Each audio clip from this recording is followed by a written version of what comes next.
Hello viewers, কেমন আছেন সবাই? আশা করি ভালোই আছেন। আজকে আমি কেটে কুটে নিয়েছি চট্টগ্রামের বিখ্যাত খাইসা বিচি রান্না করব বলে শুটকি দিয়ে, রাবাইল্লা ছুরি শুটকি দিয়ে আজকে রান্না করে নেব শীতকালের মজাদার খাইসা। তো তার জন্য আমি বিচিগুলো ভালো করে ছিলে নিয়েছি, কেটে নিয়েছি বেগুন আর পেঁয়াজ, সাথে কয়েকটা কাঁচামরিচ আর ধনিয়া পাতা। শীতকাল মানেই ধনিয়া পাতা টমেটোর সহযোগে রান্না। তো চলুন আপনাদেরকে দেখাই কিভাবে রান্না করলাম আজকের রান্না। আমি একদম কম পরিমাণে তেল দিয়ে তারপর মশলাগুলো কষিয়ে নিয়েছি। খেতে যে দারুণ হয়েছিল। আপনারা যদি রান্না না করে থাকেন তাহলে ঝটপট রান্না করে ফেলুন, কারণ শীতকাল আর বেশি দিন থাকবে না। তাই শীতকালের রান্নাগুলো খেয়ে এনজয় করে নিন। তো টমেটো একসঙ্গে দিয়ে কষিয়ে নেব না, কারণ টমেটো সহ একসাথে কষিয়ে নিলে বিচি ফুটতে নাকি দেরি হয়। তার জন্য আমি একসাথে দিব না, যখন বিচি ফুটে আসবে তখন দিয়ে দেব।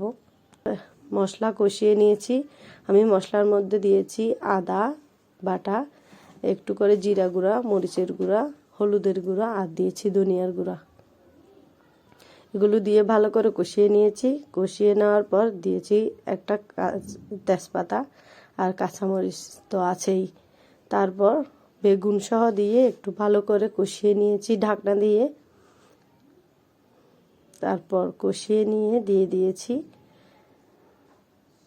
ও আবার শুটকির কথা তো বলিনি, শুটকিও দিয়ে দিয়েছিলাম আমি।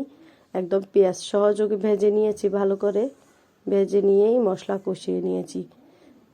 তারপর এবার বিচিগুলোও ভালো করে কষিয়ে নেব। বিচিগুলো দিয়েও ভালো করে কষিয়ে নেব। যত বেশি তেলে কষানো যায় বিচি নাকি তত তাড়াতাড়ি ফুটে ওঠে। তার জন্য একটু ভালো করে কষিয়ে নিয়েছি, সব কিছু একসাথে মিশিয়ে নিয়েছি ভালো করে। তারপর দিয়ে দিয়েছি লবণ। এবার লবণ দিয়েও ভালো করে একটু মিশিয়ে নেব। সব কিছু একসাথে মিশিয়ে নিয়ে দিয়ে দিয়েছি পানি, পরিমাণ মতো পানি দিয়েছি,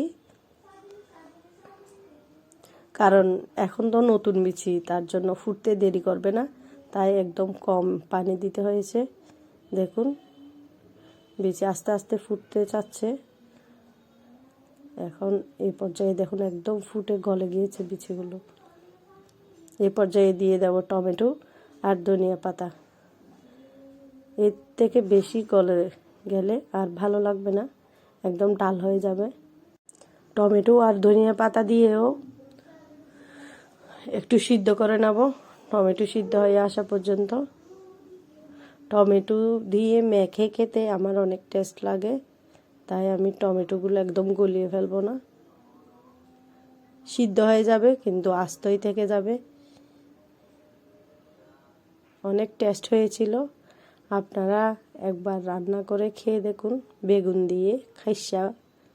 যারা চট্টগ্রামের আছে তারা তো চিনেনি।